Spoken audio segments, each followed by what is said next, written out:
Rub some funk on it. Maybe say this year. Yeah, in the that's what I was thinking. Yeah, okay. We're on a brainwave here. Woo! Okay. This year on the Eldritch Lorecast. I don't know.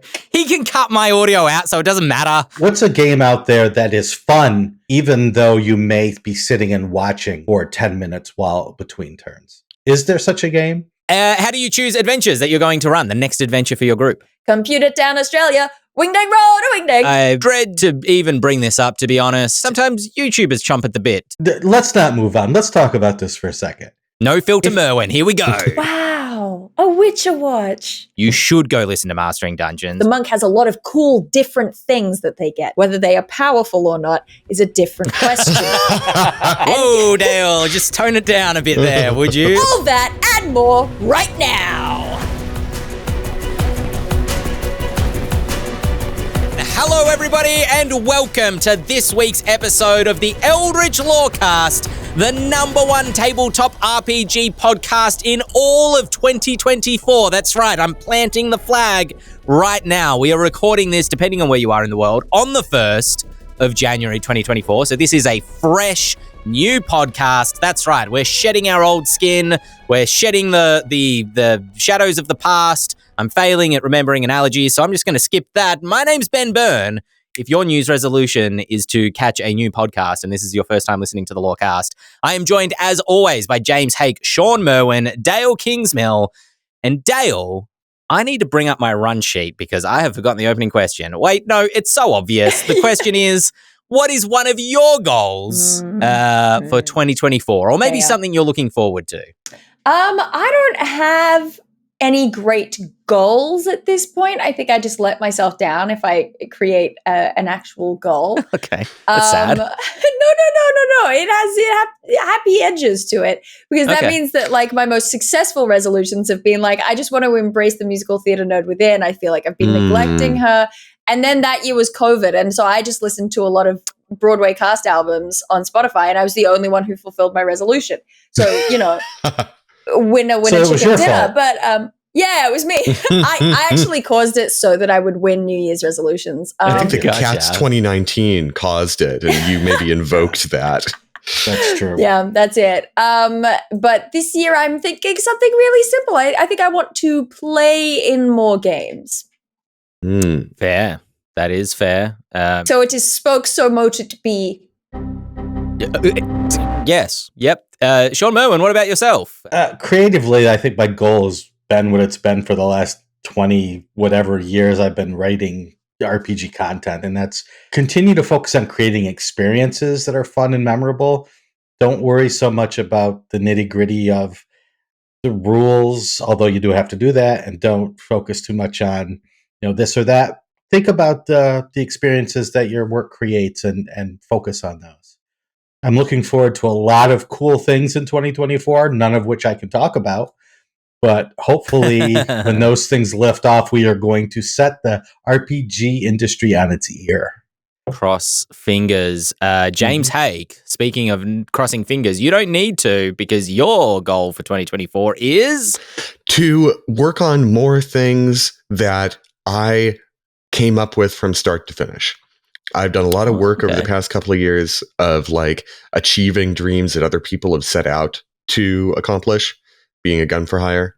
And I've done some great work doing that. I've loved it, but I want to make stuff all of my own. Yeah, that was supposed to be my thing last year. And I just kind of tumbled down into the pit and never got done. So I'm dredging it back up. This is going to be the year, personal projects. Also, I want to run my game weekly. Last year, for basically the exact same reason, my D&D game slipped from weekly to bi-weekly to monthly to bi-monthly, and I felt like I was losing my mind the whole time. So weekly games, personal projects, more fun. My goal is more or less the same. We have, I think I can say it here, it's a little bit of an exclusive clue. We've got big plans for Grim Hollow coming in 2024. I'm not going to speak specifically to what those are, but I am excited to sink my teeth into that starting this week, hitting the ground running. So I am looking forward to sinking my teeth into Grim Hollow in a way that I haven't been able to up until now, but I'm chomping at the bit, so to speak.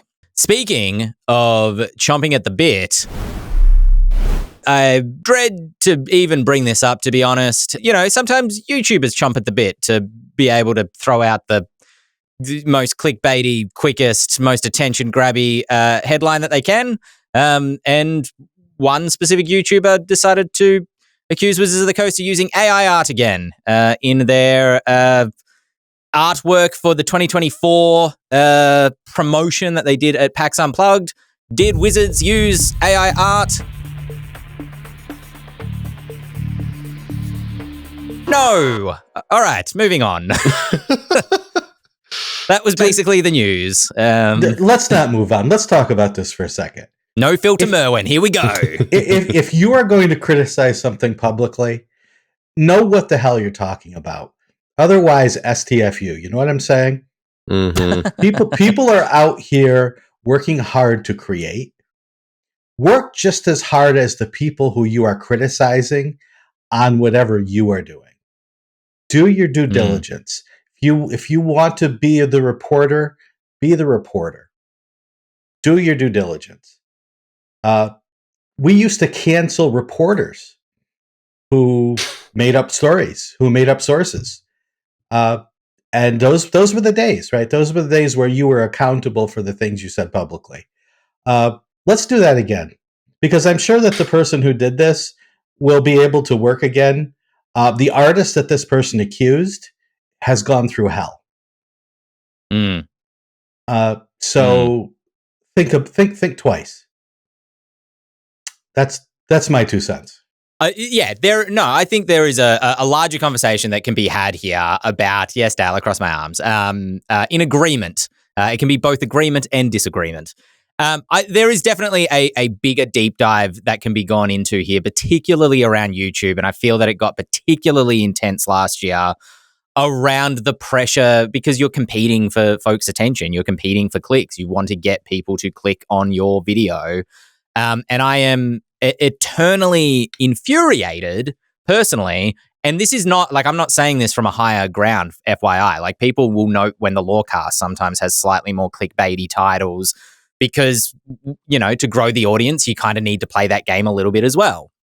But I try to temper what we do to be reasonable to people's expectations of what's in the video. When I see YouTube videos that are just like, the X controversy just got worse, or this company is burning down, or this person's career is over, you know, just whatever, like, rage baity kind of thing, and I see that it's working for that channel, few things upset me more in the lack of accountability and the lack of and rewarding, basically, falsifying information or misrepresenting information to get people upset. Yeah, I find it. I don't usually blame a channel for going in a clickbait direction. You know, it's not something that I like, and it's not something that I do. But I'm also in a position where I can afford to not do that, right? Versus someone who's like, I need to get views, I need to get the algorithm on side. So I don't necessarily blame someone for going clickbait. What I do think is not as deeply important, but has become important in a lot of people's minds, is wanting to be the one to break the story, right? Because that's exciting. And after the OGL crisis in particular in this industry, there's a little bit of celebrity that comes with it. You know, we saw a lot of people who, they broke the story, they're a hero, right? And there was a lot of kind of lifting up of that. Whereas I think we, on the Lorecast, certainly, we're usually, the news comes out a day or two after we record. And so then we end up having this buffer of about a week where we can think about it, we can gather more information, we can see how the news lands before we give our opinions. And it's weirdly a great blessing on our podcast that we have that time to develop thoughts before we share them. Yes, we're the sensible news source, which maybe I don't know I'd go that far. I can be pretty hyperbolic. I don't know that I'd go that far. But I tell you what I would very genuinely recommend. My New Year's resolution is to stop pretending to hate on things I actually love. So I'm going to start right now. Go, if you're not already listening to Mastering Dungeons, you should go listen to Mastering Dungeons, Shawn's podcast with Teos, because that is some of the most sincerity resolution.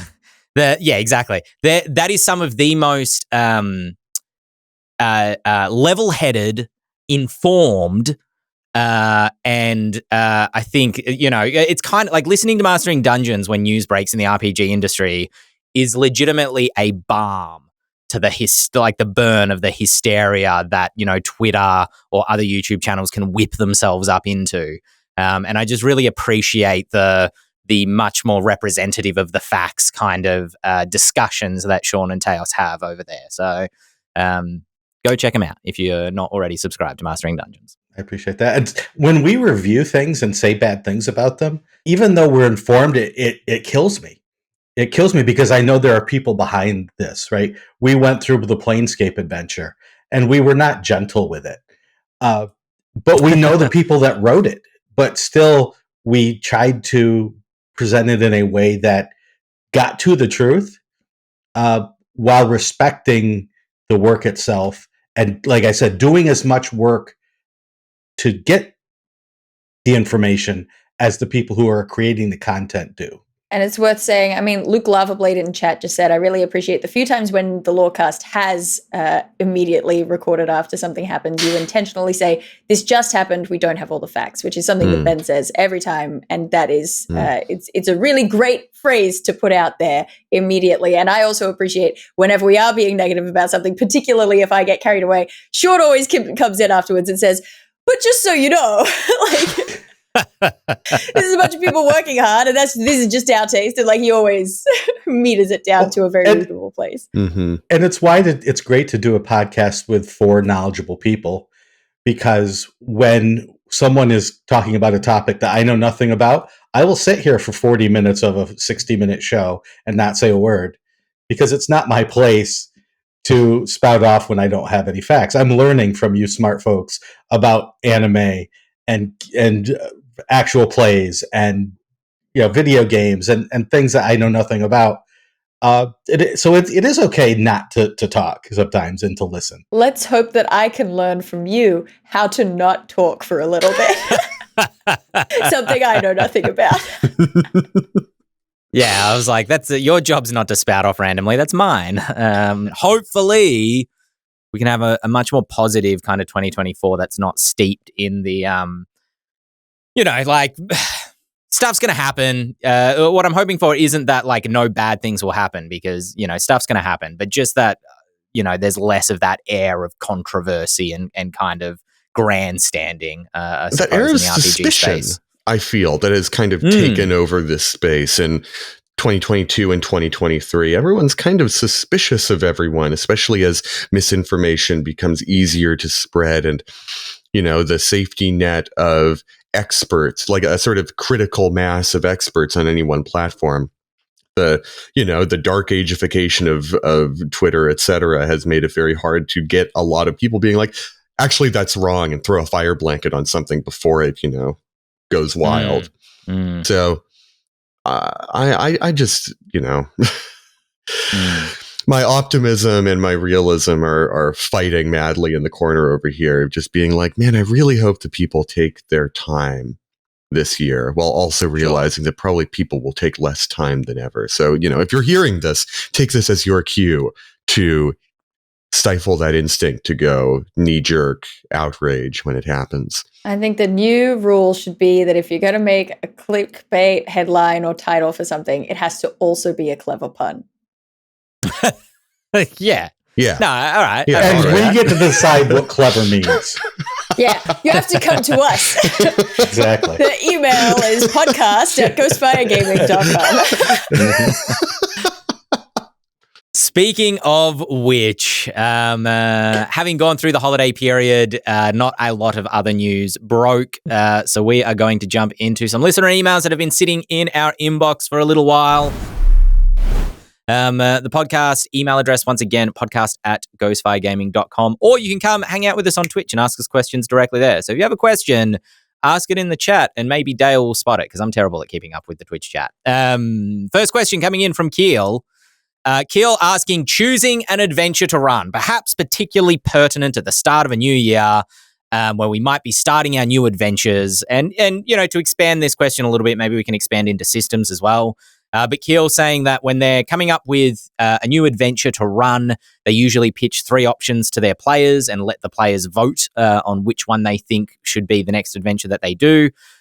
With so much content being released so quickly, so many new adventures coming from third parties, first party, all over the shop, it can be hard to stay focused or excited for just one adventure. Very quickly, thank you, Savera, for the subscription. I appreciate that very much. How do you choose adventures that you're going to run, the next adventure for your group? I just started a new adventure right before the new year. I was getting a jump on my New Year's resolution. I just started running Dragon Heist for the first time since I was playtesting it in development. I chose that adventure because I love that adventure. I've run it before. And it's been several years, and I miss it. Which season?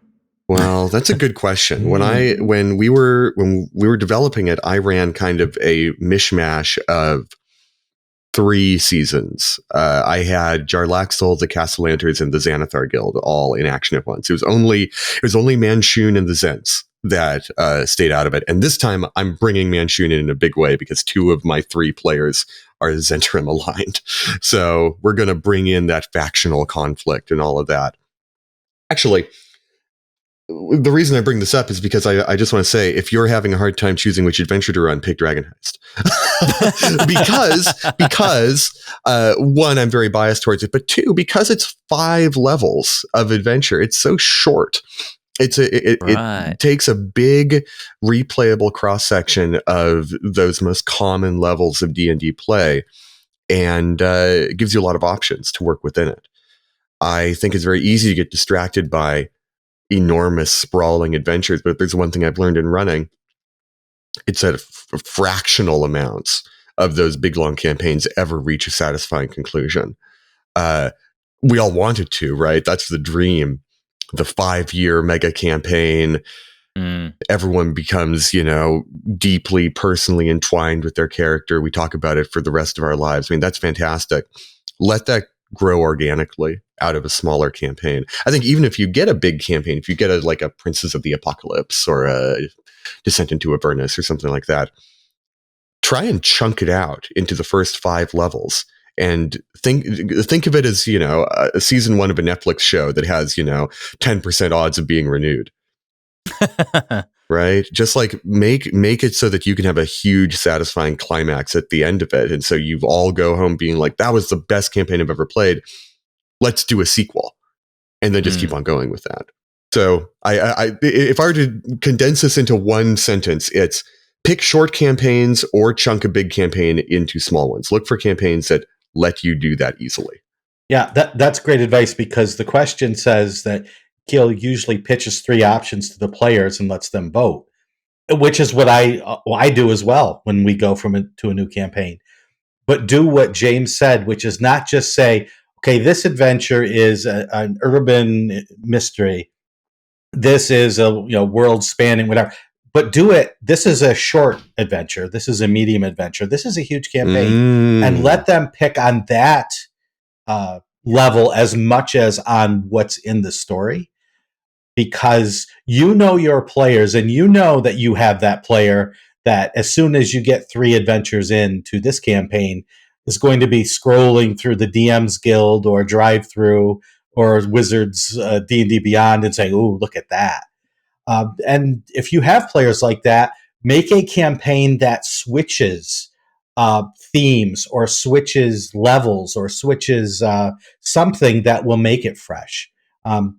Or create a campaign in that way where you play for 5 levels, then you go back and you play different first level characters that do something else within that story. Then you can jump back to your 6th level character. That's a way, if you have players who are hard to rein in, to use their enthusiasm as a tool rather than as a bludgeon.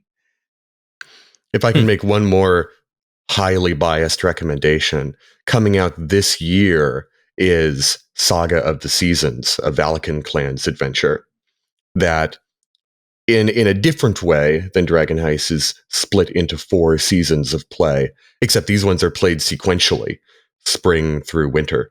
and they are divided up into seasons, like the year or like a season of TV. And they make it very nice onboarding, offboarding points. I think you could play each one of those seasons as a standalone campaign or all together. Especially because they're so, like, you're doing different things in each season. Spring, where the adventure starts, is the, you're kind of exploring Valaka, establishing your settlement, getting to know the NPCs in your settlement, as well as getting to know each other, most likely. And then when summer hits, you go out and start raiding in the Southlands, in the Burak Empire, and what's north for the Burak Empire, but south for Valaka. And, the pace and the tone and everything kind of switches gears. And then when you come back, it's autumn and you've got to switch gears again. I think that's a really great kind of segmented adventure. I've been reading it a bit lately. It's probably going to be the next thing I run, but I probably won't be able to run it for like a year because we're just running Citadel at the moment and we go at a very slow pace. So Citadel is huge. Well, I'm not even running it from the start either. I'm sort of picking up from as if they've already emerged out of the city below and just adventuring through Astoria. Technically, I haven't even started from chapter 3 yet, which is where I was planning to pick up from, or chapter 4, sorry. Episode 4.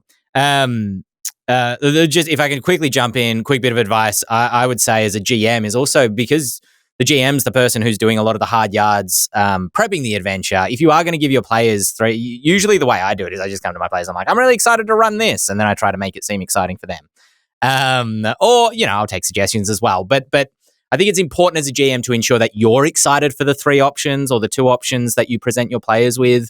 I would not like to be in a situation where I chose 3 options because I thought I had to suggest 3, and then the players picked one that they thought was really great, but I wasn't super enthusiastic to run for whatever reason.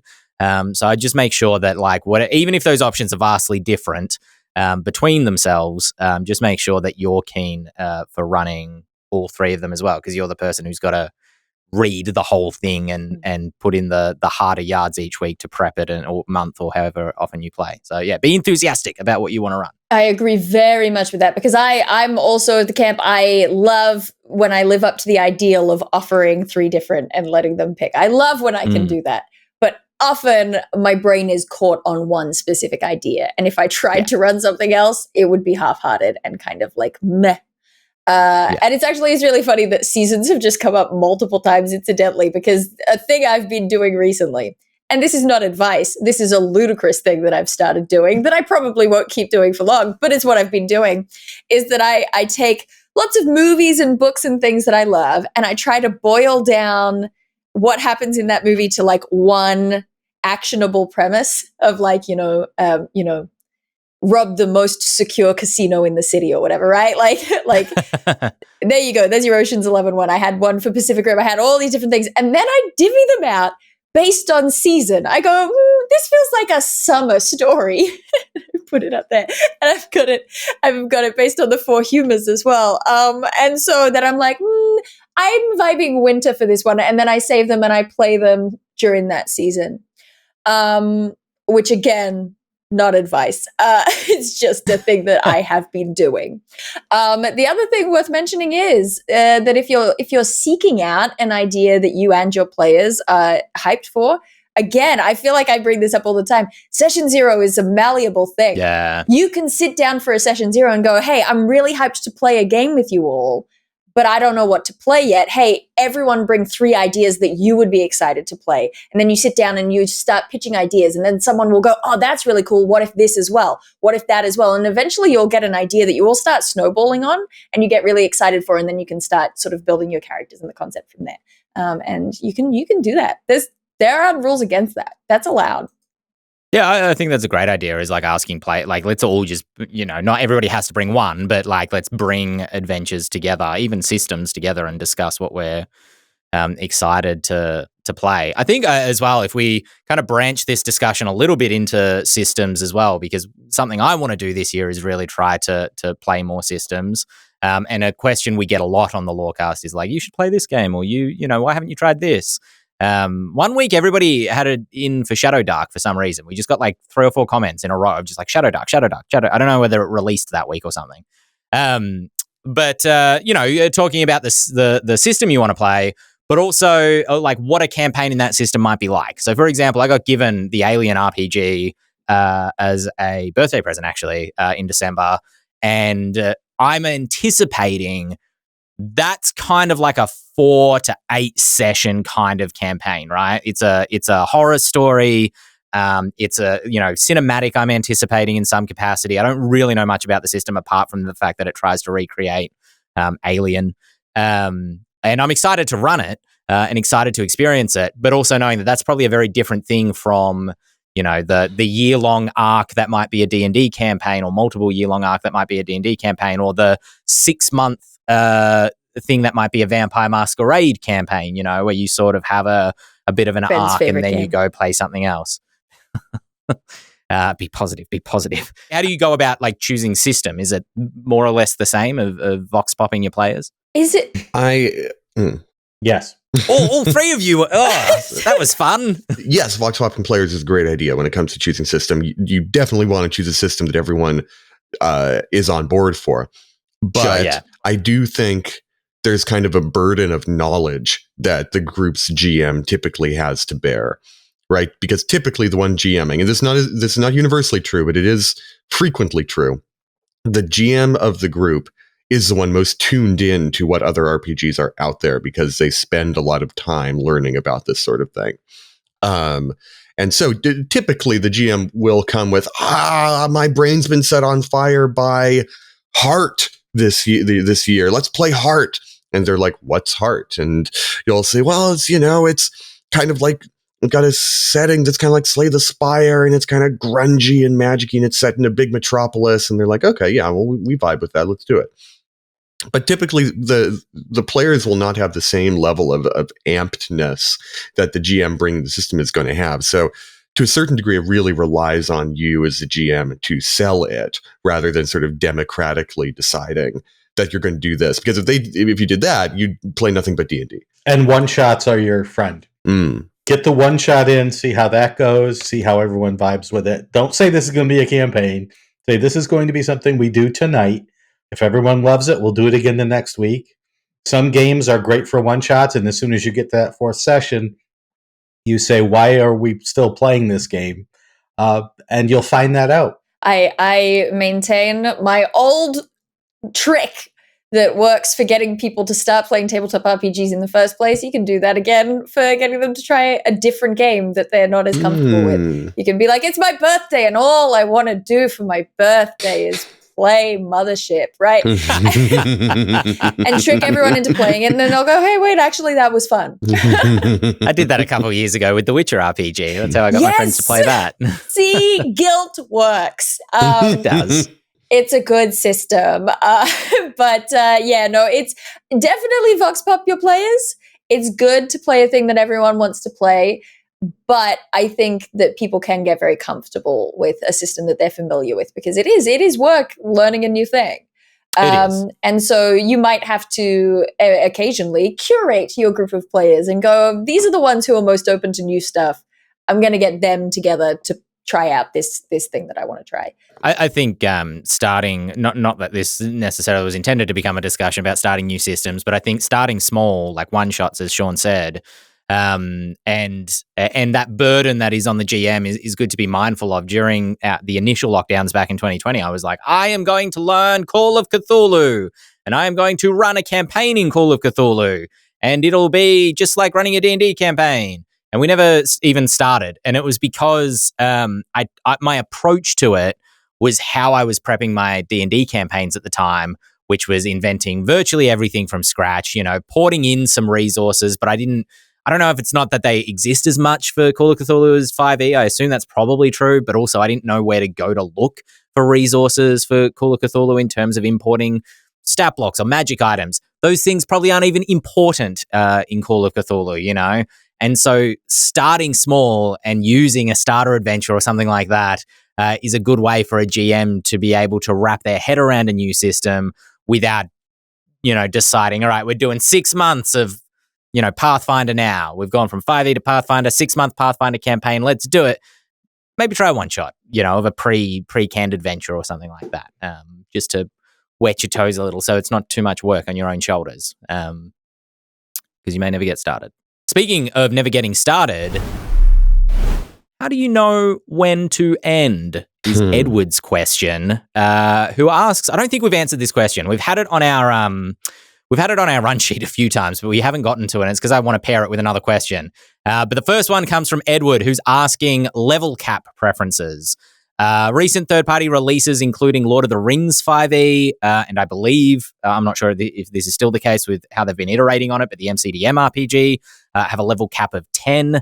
I know Saga of the Seasons, which James mentioned just before, has a level cap of, is it 13 is when that adventure ends, or is it 12? But it's a relatively kind of, it doesn't go too high. What is the preferred level cap is the first question. And the second question, which I think we might get some interesting answers to, is what informs a level cap in a tabletop RPG, in both an adventure and a system, let's just say? I love this question. I think it's so interesting to think about all the time because I genuinely don't have like a preference of like, this is how many levels you should have. But it says a lot about game design when you talk about leveling, right? So there are some games that have no kind of progress, I guess is the word I'm going to use, in terms of like your character doesn't gain new things as you go along. The point of those games is the story. And then there are games where progression is not levelized. It's just, individual abilities or things will change, like in Monster of the Week. Or then you get games where it is kind of the standard that we expect of Pokemon or D&D is, you're gaining levels as you go along. And with each new level, you get a new higher number and other numbers also get higher and you maybe get an ability here and there. I do think it is interesting that certainly in my opinion, you look at, subclass features, class features, maybe with the exception of things like spellcasting in a game like 5th edition, and you could kind of cut all the chaff and wipe away all the things that are really ribbons, that are really just like, oh, I don't know, you get a tiny little like token here. And once you get all the good stuff, you condense it down and it probably is about 10 levels worth of stuff, sure. In my personal opinion. Other people are free to disagree. But I don't think that there are necessarily 20 levels worth of actually cool, meaty content in there. So for me, you look at a system like 5th edition and it feels like, oh, we have to make it 20 levels, so we'll stretch it to be that. I think that a lot of designs that are coming out now are looking similarly and going, well, why stretch it out? But I think then you end up doing a similar thing where you go, okay, well, what's the other round number that we can reach? 10, that's a nice round number. So it's exciting when you get a game that is literally like, I don't know, we came up with 13 levels worth of stuff. So there are 13 levels. That's cool. I love it when they just go, I don't know, that's where we ended. That's neat. But you end up with bizarre things like evidently different classes don't necessarily have 20 levels worth of, this class might have 16 levels worth of cool stuff we thought of. The monk has a lot of cool different things that they get. Whether they are powerful or not is a different question. Whoa, Dael, just tone it down a bit there, would you? That's New Year's resolution. Be positive. That's your New Year's resolution. Mine is to be negative. And then, the bard might have 12 and the fighter might have 6. Like they all have different amounts, but because you're wanting to balance the game across these classes, now you're in a position where you have to try to even them out. And so then the number keeps kind of creeping up and creeping down and shuffling all around as you try to balance the thing, which is why I kind of ultimately, in personal taste, am now leaning in a direction of not levelized progression. But I'm excited to see people just kind of playing with that formula to see what it is, because it does send a message, right?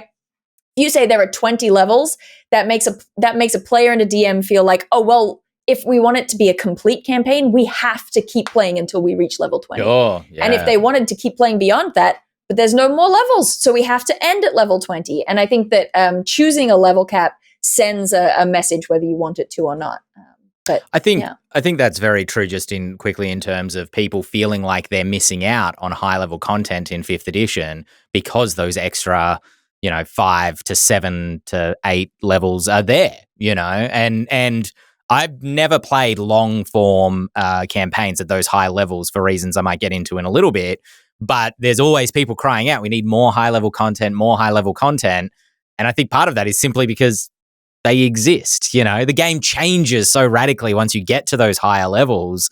But the fact that they're there makes people feel like they're missing out, even if that's not necessarily like they could have gotten more powerful. They could have gone further, even if the story has, functionally ended. I'd just like to throw out there that Dan Dillon is in chat. Ooh. Welcome, Dan. What up, Dan? Hey, Dan. Yeah, the question for me, the first thing I thought of was Spinal Tap. Will these go to 11? Well, why don't you just make 10 louder? Because these go to 11. and D&D, role-playing games are like that. Well, the ones with leveling systems, right? You could do anything you want. The question then is, what narratively or mechanically is the difference between level 1 and level 2 and level 3? Does the game expect years to pass between levels? Then you're going to want to do one thing. Are minutes going to pass between levels? Then you're going to want to do something else. The experience for new players versus experienced players might change depending on what you do.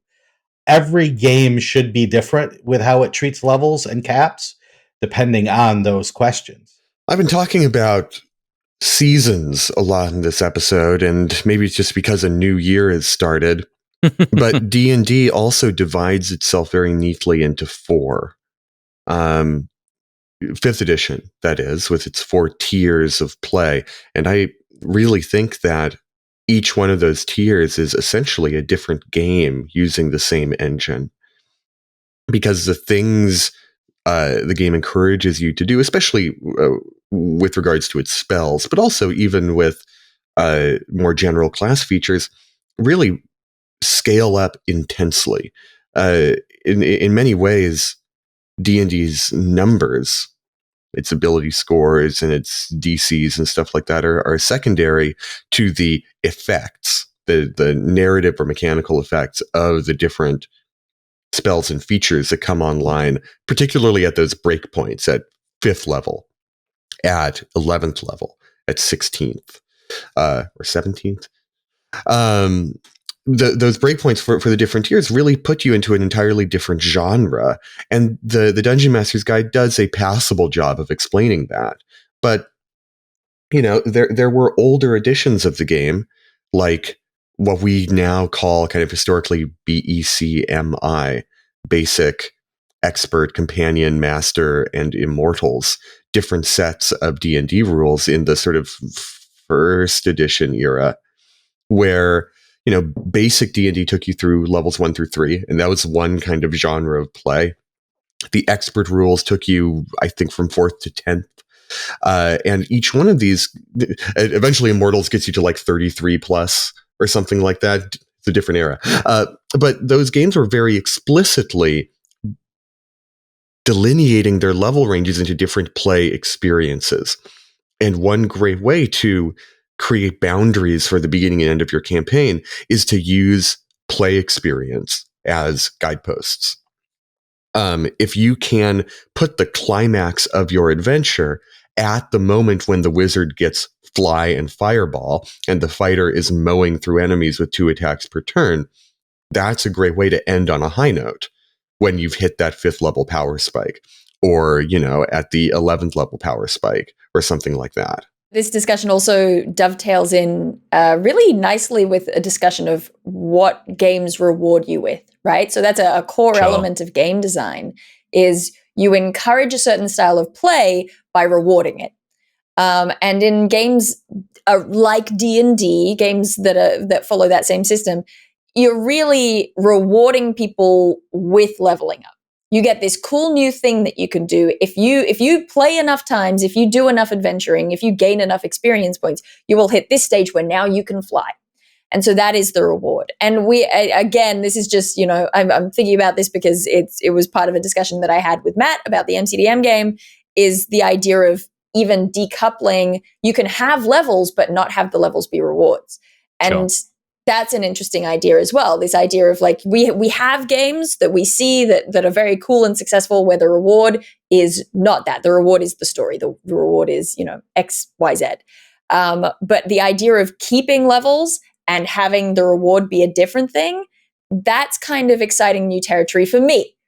for me, again, I haven't been around for that long, but I don't know. I'm kind of excited that we're really getting into a zone where different games are designing in very different ways around the idea of rewards and the idea of levels. I think for me, Shawn was saying before, there's lots of different reasons to, cap at different levels or structure your game in different ways. And I think what James was saying about the game feels very different at the different tiers. It's almost playing a different game at that point is very true.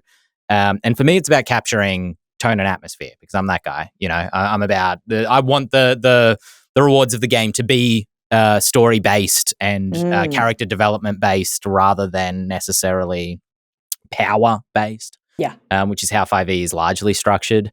And so I try to never go kind of above like level 10. Like none of my campaigns have really gone above like level 8 or 9 even. Because Dan was just saying in the chat before, he feels that 5e only really has 3 tiers, which is 1 to 4, I think he said 5 to 16, and then there's a jump at 17. I've never really gotten high enough to experience that jump at 17, at least not in a campaign. But the 4 to 5 jump is really obvious. You get the multi-attack and third level spells being the big things that kind of open it up more. It's wild that third level isn't a bigger jump. Well, it's not a jump in power, I guess. I think it is. Ooh. I think level 1 is its own tier. I think levels 2 through 4 are their own tiers. And then we can argue within there. Now my question is, how do you define the difference between level 1 and level 2? The difference between level 1 and level 2 is simply hit points. It's simply being the GM can take their felt glove off. I measure the hit point jump at level 3.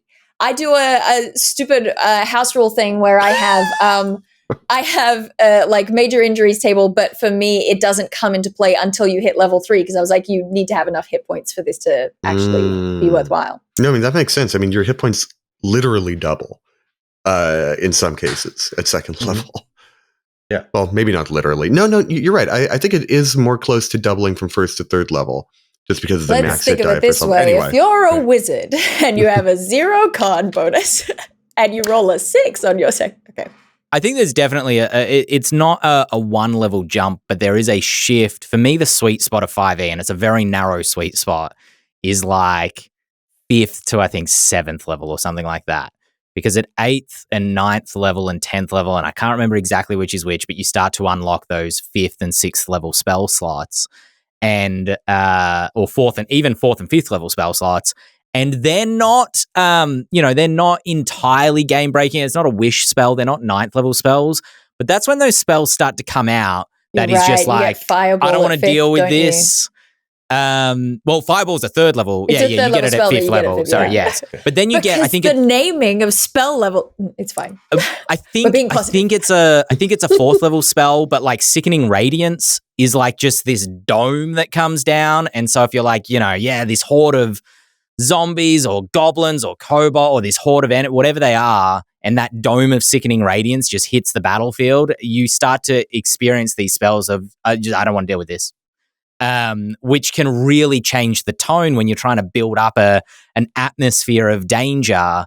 And even if they don't have many of them to use, as a party, they have auto escape options that just kind of remove the sense of danger within the game. And they start to feel a little bit more demigod-y superhero around those levels in a way that is not necessarily the case at 5th level or 6th level. Hadna Fallen in chat points out that Shawn is right. The difference between for hit points level 1 and level 2, it's not even about doubling or anything like that. It's just not dying from a single roll anymore.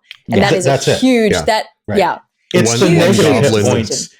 It's that negative hit point death as much as it is the positive hit points. Yes. True. With one lucky goblin damage roll on a wizard with, 7 hit points. 1d6 plus 1 down. 0 from full to 0 in one go. Absolutely. Speaking of caps, though, and I think, Shawn, you made a sound analogy before, even though I'll probably never play a full campaign to 20, I'm glad that the game goes higher than where I want to necessarily get to, because I would feel limited if it capped at 10. Probably wouldn't feel limited if it capped at 15 instead, but just like a TV channel, you want the volume to go a little bit higher than what you actually want it to be at, just so you never feel That's so like... real, and I don't know why. Psychology is so important to game design. Now I'm curious, though, because you say that, so level cap for game design is one thing, but what's everyone's personal like level cap of where you tend to stop running? Because Ben says 10. I think mine is probably around 12. Usually it's around 14 for me in the campaigns I've been running. Yeah, I think my current campaign is probably going to end around 13. Okay. Yeah. I wonder, because like all of the hardcover campaigns that Wizards puts out usually go from around 1 to 13 or 1 to 10. I wonder if there's a lot of data to back that up, because they've got all the data from D&D Beyond right now. And I think the real hard data, every time I hear about it, it's like most campaigns go from like level 1 to level 6. That's where the modal average of campaigns lines up. But I would suggest, I mean, I think because they didn't have access to that data unless D&D Beyond were sharing it before last year, right? When, or was it the year before D&D Beyond got purchased? No, that's true. Because all the early campaigns, like 2014 on, were still 1 through 13. So they had a sense. I think it's because that's when the game really starts to shift, like undeniably so. Like I said, I think it shifts kind of at 8th, 9th level, but it starts to shift undeniably so to the point where, okay, they're pretty we are talking like planes and gods and demigods at this point. They're no longer concerned about the kingdom, so to speak. And if you're running a game in, I don't know, Dragonlance or something, or Grimhollow, where the concern is about the kingdom, once you hit 13, it's like, wow, you step through a portal and now you're in the ethereal expanse. Have fun. Like this campaign, this story is no longer relevant to you past those levels. And I think that's maybe just an organic thing that they found in writing those adventures, at a guess. We've got Bard's Forge in chat who says, I've run 8 campaigns from 1 to 20 and 2 more to 16. I think you might be the DM of Legend. That might be you. Well, speaking of level caps, let's squeak in this one last question here. I assume it might be the last question, maybe not. Depends on how quick the answers are. From Matt, who's asking about epic tier campaigns, tip for running games above level 14 and / or ending a campaign well. When do you know it's time to finish the campaign, even if they haven't reached 20th level? My answer's short. I've never done it. Go back and look at what your players want and look at the seeds you have planted earlier in the campaign. Look for the gifts you've given yourself while you've been DMing, things that you maybe didn't plan on but put in. Can you grow larger plots from those seeds? Can you make use of those gifts you've given yourself or that your players have given you? If the growth is gone, if it's grown as far as it can and you really can't see a way forward, it's a good time to stop the campaign. If you do have those things, if you do have ideas, if you do have the player enthusiasm to continue, then keep going. If not, there are many other adventures and many other games out there that are waiting to be planted. So go to those instead. Shawn, you bring up a good point, which is that sometimes the spark just kind of fizzles. And if you sense that happening, that's a great time to end the campaign, but do your best to give it a good send-off, right? Even if you have to move forward your plans, even if you're like me and one of the first things you do when you start a campaign, to your own frustration, is think of the end. Find a way to make either that ending or an ending be satisfying. Move up the timetable. Make it work somehow. But make sure that people do whatever you can to not make the end of your campaign a slog, basically. Yes. Primrose Frost in chat has a good addition to what Shawn was saying. They say, also, maybe check in with your players to make sure that the things that they said they want earlier in the campaign are still what they want now, which is very wise. I will also say, from a player perspective, I did recently play in just a one-shot that was 16th level, and it was really fun. I had a great time. The one thing I would say is, I think at a certain point, stop worrying about balancing encounters. I wanted so much stuff thrown at us, and we handled everything possibly a little bit too well. Sure. Yeah, I think we touched on it a moment ago, which is appreciating that there is a shift in the game when you're getting that high in level, that, you know, the story of the kingdom you've been telling might not be relevant to the power level of your players anymore, and you might have to start making things a little bit more mythological if they've been more grounded so far, or you might need to, you know, jump into another plane, or you might need to, you know, maybe cap off the current campaign you're playing. But if the player's enthusiasm is to play the higher levels, be like, all right, well, now we're going to start another campaign, but we're going to start at 14th level and see how long this goes, you know. And Turn of Fortune's Wheel, the Planescape adventure, jumps you right up to the high levels. Do that. If your players, we really want a 20th level adventure. Okay, we'll end it at level 12, but years pass, you're now level 20. Here you go. Let's do this. Nothing wrong with that. Yes. Yeah. I'm suddenly having a vision of myself running high-level adventures and just prepping the game and being like, is 14 vampires too many? Nah, throw them all in. 14 vampires is never too many, but only 7 can rule at a time. Not when you've got a sunbeam in the chamber. It's not. When you said in the chamber, do you mean like in the chamber of the gun that you're just imagine like a hardened monster hunter? Yeah, load in the sunbeam. Yeah, no, I just love the idea of like a Hellboy style pistol. He's just like loads in the sunbeam and clicks the chamber closed. This one's just for my Buffy fans out there. Season 2, Buffy versus the Judge. You get it. All right, and let's go. One last question. I lied before. I'm so sorry. This coming in from Shawn, and I think this is our new year. Yes. I don't know whether you're pleased or displeased, Dael. I can't tell. I'm always a fan of lying. Oh, okay. All right. That'll be a Dael Kingsmill quote for the Ellies this year. Right. That's my New Year's resolution, to try to actually keep track of things that happen so that I have something for the Ellies. Yeah, exactly. Shawn, as in different Shawn, Shawn SEAN, is asking about replacing stun, which is something that I've been increasingly thinking about in my game, even though stun hasn't come up in a while.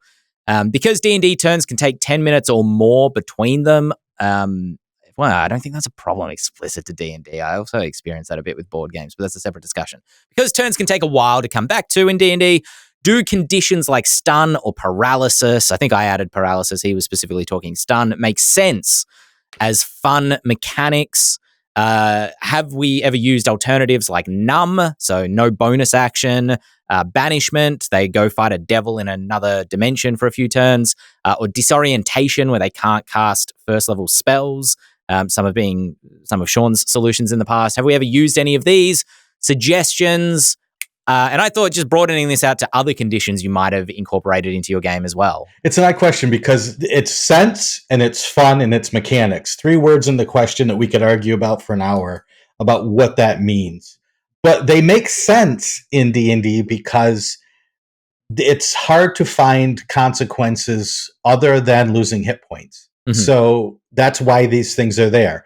The bigger question is, why are you taking 10 minutes between turns? Should a game take 10 minutes between turns? Should players be willing to sit there 10 minutes or 20 minutes and wait? If the game is not engaging to players who are not acting, then is that a problem with a rule that makes them not act, or is that a problem with the game itself, or is that a problem with the players? Right? These are all questions.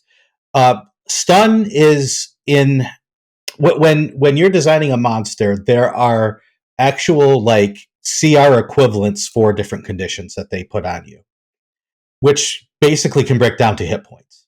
So how many hit points is stun worth? What you can do is say, okay, player, you are stunned.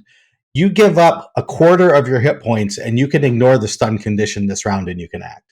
That's a house rule that you can use that mechanically lets the player act while being a consequence other than not being able to take an action. Is that perfect? No, but it's something.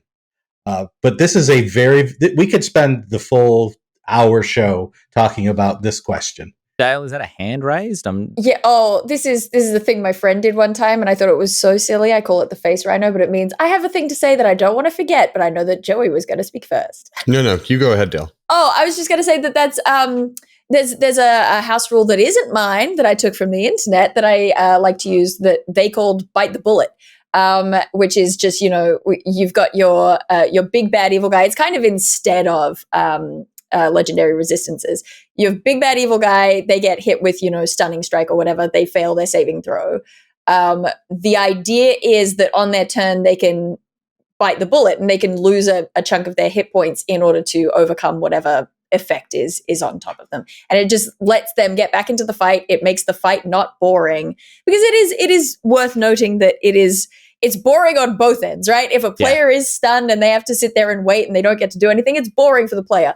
If the bad guy gets stunned and never gets to act, it's also boring for the players. So having these little things built in that are just like, okay, you get this big bonus, but it happens at a consequence. I really love those, and I love the idea of giving that to players, and I don't know why I never thought of that before. I was going to say something very similar to what you wound up saying, Shawn. It's like I would love to have some kind of thing where you could, when you received stun, you could pay some kind of hit point cost to reduce it in effectiveness to disadvantage on something or other.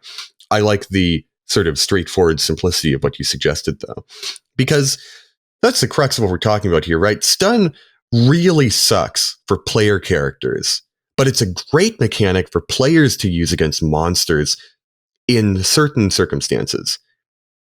It's great and maybe even necessary when you play D&D fights the way D&D fights are designed to be played, which is to say several level appropriate threats at once rather than one solo boss.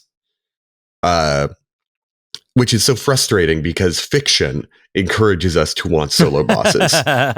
Like whether it's movies or stories or, Dark Souls style video games, solo bosses are really, really cool, and D&D does them really, really poorly for a variety of reasons, and stun is just one part of that puzzle. What's a game out there that is fun, even though you may be sitting and watching for 10 minutes while between turns? Is there such a game? And if so, what lessons can we learn from that?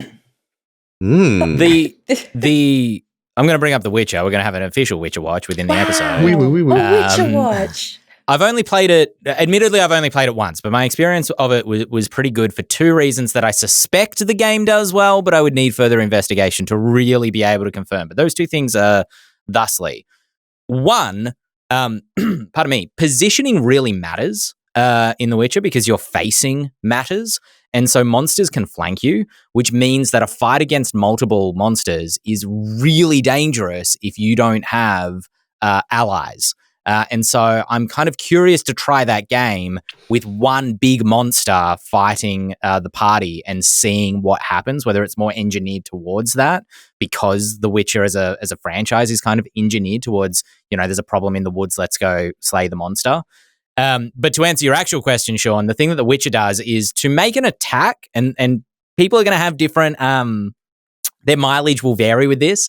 To make an attack in The Witcher, it's a little bit of a flow chart that you have to go through to be able to get to the result.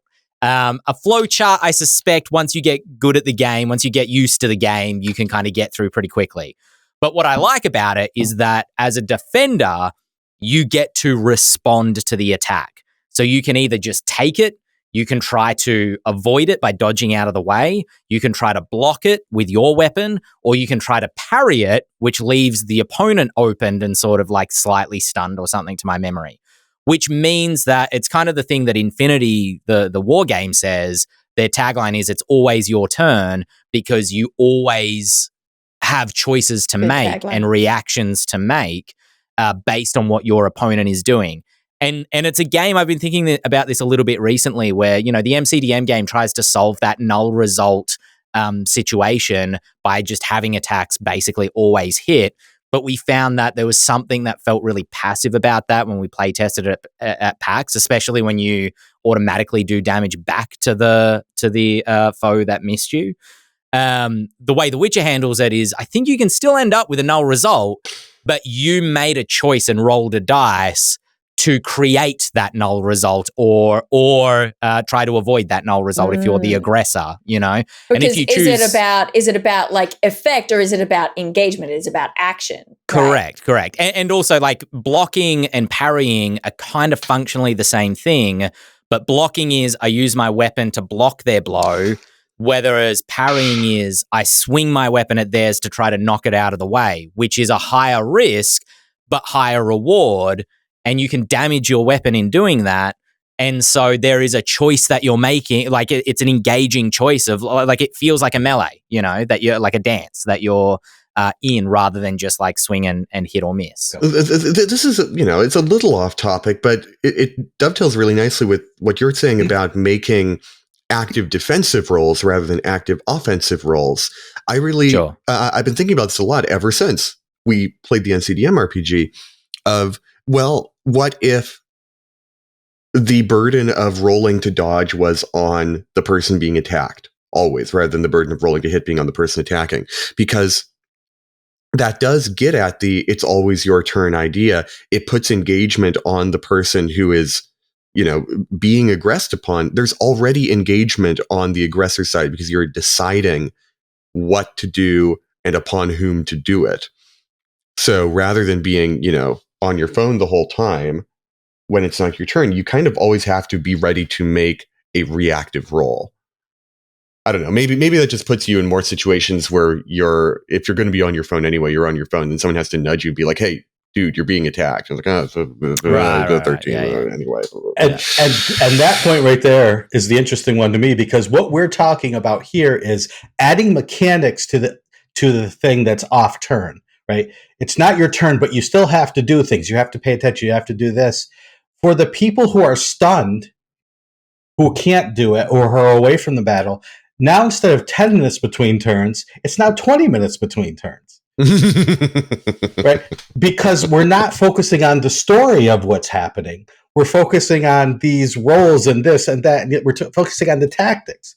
So maybe what we need to do is make a game that the story is interesting as well as the mechanics, so that we don't mind the fact that there's 20 minutes before we get to act, because it's really cool what's happening. Well, this is my thing that's coming up, right? We're all talking about how do we avoid the null result? It's always your turn. These are all good thoughts. But I think part of the issue is not just, oh, what am I doing during the enemy's turn, right? Reacting to the enemy's turn. Part of the problem is all of your allies who are taking their turn. So if you're in a party of 5 and you're each taking, 5 minutes to do your thing, you have to be interested in what they're doing. And so to Shawn's question, are there other games that make it interesting when it's not your turn to just be engaged and watch what's happening? The thing that's come up in chat that I think is really good is Jenga and Dread, right? Dread is the tabletop RPG based on Jenga. And so, you are engaged, you are watching what is happening, what's going to happen when this person pulls their block. And how do you do that in a dice-based game? I don't know the answer. In Jenga, one of the things that keeps you engaged off turn, or in Dread, any game that uses Jenga as a resolution system, one of the things that keeps you engaged off turn is the sense that things could go very wrong at any moment, right? There's tension constantly. And this is why I think paralyzed is not nearly as big a problem as stunned, even though it accomplishes basically the same thing that we're talking about. You skip your turn. But paralyzed is terrifying because any attack against you is devastating, right? If you get hit in melee, it's an automatic critical hit. When you're paralyzed, you're in constant tension, because if that opening is taken advantage of, you're screwed. And maybe that's an argument for, kind of nudging stunned in one way or the other, probably, into less of a bad thing. It's just, it lives in this middle gray zone of kind of boringness that doesn't have either you're still doing something so you're engaged versus you're not doing anything, but things could go terribly wrong at any point, right? There's like a gray zone of no interest that stunned lives in.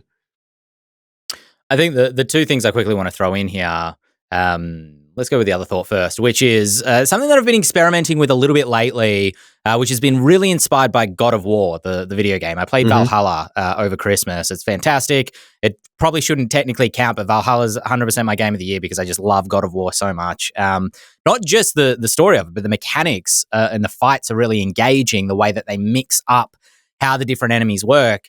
And I was reminded of some mechanics that I want to try and have since tried in 5th edition, which is, and I'm going to get the names of the monsters wrong, but it's like a spark or a wisp or something, is like just this little rune stone that floats around and does pretty minimal damage to you if it can do damage at all.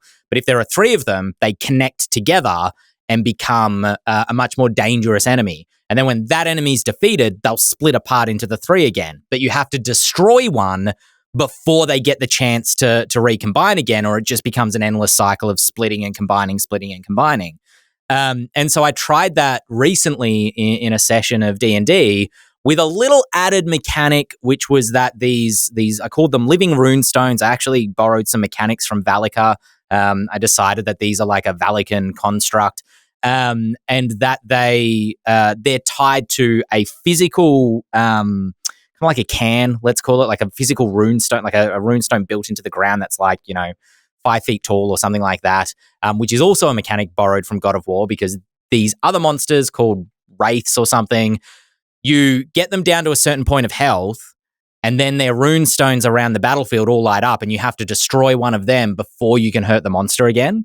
So I kind of combined these 2 ideas so that these stones are going to continue splitting and then regrouping unless you get rid of all of their health first before they can recombine again. Or if you destroy one of the standing rune stones and attack that instead, that will make one of them inert within the construct and they'll lose power one way or the other anyway. So it was kind of like a puzzle monster.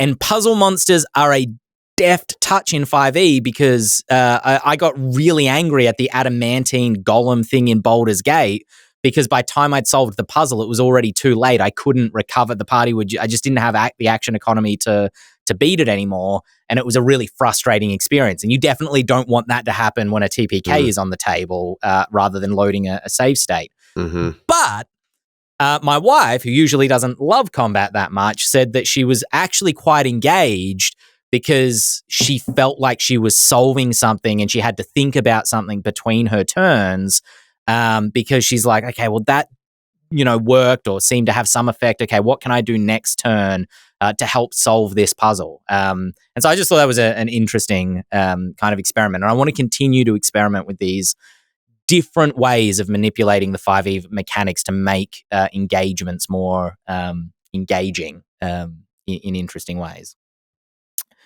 The other thought. Sorry, go ahead, Dael. No, you go ahead. Genuinely do your other thought. This is an after your other thought thing. Okay, cool. The other thought is I have started experimenting with other conditions, and I don't know whether these should be replacements to stun or not. But you can try them. I know these aren't original either. I either got them off the internet or something, but I think MCDM or Flea Mortals calls it dazed, which is like you can take an action or a bonus action, but you can't take both. Which I kind of like as an alternative. It means you can do something, but you can't do everything. Or it might even be movement action, bonus action, choose one. I like that as an alternative to stun. Not being able... Grim Hollow has its own dazed, which is you can't concentrate on spells while dazed, but I actually kind of like the idea of buffing that to you can't cast spells either, so you can't just cast a new spell. Conditions like... I don't know, even like beneficial conditions, you become immune to damage if you take less than 10 damage on your turn. Or you ignore the first 10 damage dealt to you and only take anything exceeding that as some kind of like resistance. Just playing around with those as alternatives to stunned possibly is another way to go. The thing I was going to say is just we've been given... In chat, Michael J. Pastor has given a link to his blog, Tabula Sordina, where we have been awarded the 2023 Ellie Award for being the #1 podcast in all the realms. Goes to the Eldritch Lorecast for excellence in broadcasting, releasing a new episode every week for the last 2 years, and most of all, providing a million laughs to Dante, Ben, James, Dael, and Shawn. And that's the cutest thing in the world. We appreciate that very, very much. With that slight qualifier, I apologize if you are listening to this on the audio platforms. The episode from last week did not get uploaded to Spotify. It only got uploaded to YouTube. This is the first scandal of 2024. Yeah, see, this is my apology video. I know exactly why it happened. I apologize if you're listening on Spotify. If you are, that episode should be up now because I'm going to upload it before this one goes live. If you watch us in Twitch and then you're going to go listen to it on Spotify, that episode, which was our panel from PAX Oz, will be up by the time you're hearing this as well. So you get 2 episodes this week on Spotify. If you didn't get one last week, and there's no if or buts about it, you didn't because I forgot to upload it because I was on holiday. My apologies. Or it's on YouTube if you want to go listen to it right now, as in right this minute, as in when we're recording this. So yeah, my apologies. But thank you for the award nonetheless. With that said, we should probably get out of here because we are way over time and Dante still has to edit this together. My apologies, Dante. I thought that was going to be a quick one, but it wasn't. So let's get out of here. Thank you so much for joining us in the Twitch chat. We record Tuesday at 10 a.m. Australian Eastern Standard Time or Monday, 6 p.m. Eastern Standard Time, 3 p.m. Pacific Standard Time. Thank you, Shawn, for the hand signals so I can remember that we need little signs to come up. So if you want to come hang out with us on Twitch, ask us questions directly there, interact with us. We love having the chat there. Please chat as much as you like because it feels nice hanging out with the community on a Tuesday morning. Otherwise, you can find us on Spotify, iTunes, all the good places. We're on YouTube. Like, comment, subscribe. Really helps us out, get out to more listeners. Let's try break our record. We had 68% of people listening to the podcast started listening in 2023. Let's see if we can get that percentage even bigger in 2024. My name's been Ben Byrne here with James Hake, Shawn Merwin, Dael Kingsmill. If you have an email, send it to podcast@ghostfiregaming.com and we'll catch you next week for another episode of the Eldritch Lorecast.